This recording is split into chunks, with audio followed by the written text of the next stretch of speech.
we got together a bunch of old stuff and put it out in the yard and tried to sell it, and we did sell a little, but we had a lot left over. So I said, well, just put it in the box, the big pasteboard box that we had, and I'll carry it over to my house. I can keep it there, and one day before long, we'll just have another yard sale. So I carried the box over to the house right next door, where I lived for 57 years, and I put it in the hall closet, the biggest closet I had. Well, I had assigned that closet to my husband, Doug Smith, and he would get ready to come to church and go to the hall closet to get his suit, and there would be the box. And he said, Allie Mae, would you mind taking the box and putting it in another room somewhere, and I can get in here and get my clothes better? So I said, I surely will, but you know, I procrastinated. I didn't get around to moving it. So one day, he decided he would show me something. So he took the box, went to the back door, opened the screen, and he threw the box and all out in the backyard. But he did it in such a way that he could empty all the clothes out on the ground. So there was an empty box and all the clothes on the ground. So I jumped in my car and I rode over to Aunt Viola's house to see if she could get Leslie, her man that worked with her in the ice house, to come over here and my backyard and pick up the clothes. I said, where can we take them? Do you have a place for them? She said, I can certainly do. I can handle this situation. So she came and got the clothes. Well, we just, after that, well, I just said, that night, on the way home, by the way, from Aunt Viola, she just told me that I would have to forgive him for anything, like throwing the clothes out and all, and just forgive him, because everything he would be working, running to the farm early in the morning, coming into the gin at night with a bale of cotton to be gin. She said, I see him working and running and back and forth. Who do you think he's doing this for? He's doing it for you and those children.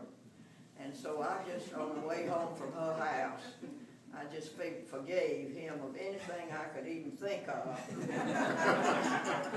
I just felt so good.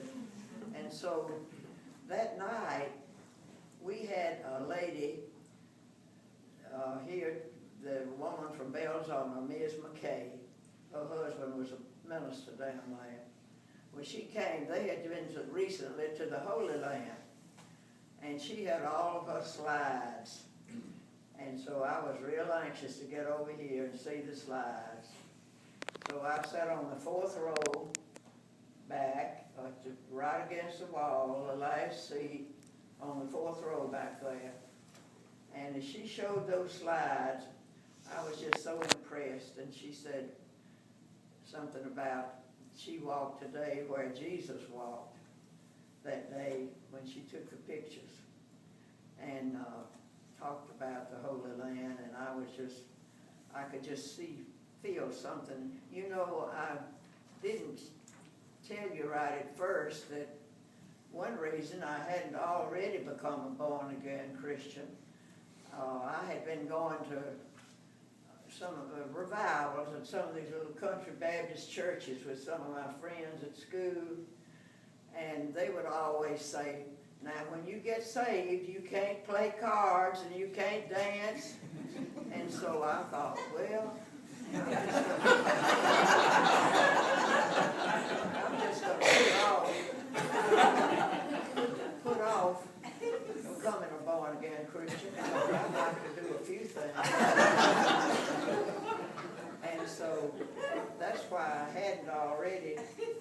But that night, when she was showing those pictures, I certainly invited Jesus into my heart, and I just felt a change. It came over me, a different person. I just And so when she got through and everything was over, I just walked on out and went over to my house and picked up my Bible, and I started thinking, well, I want to pray for somebody.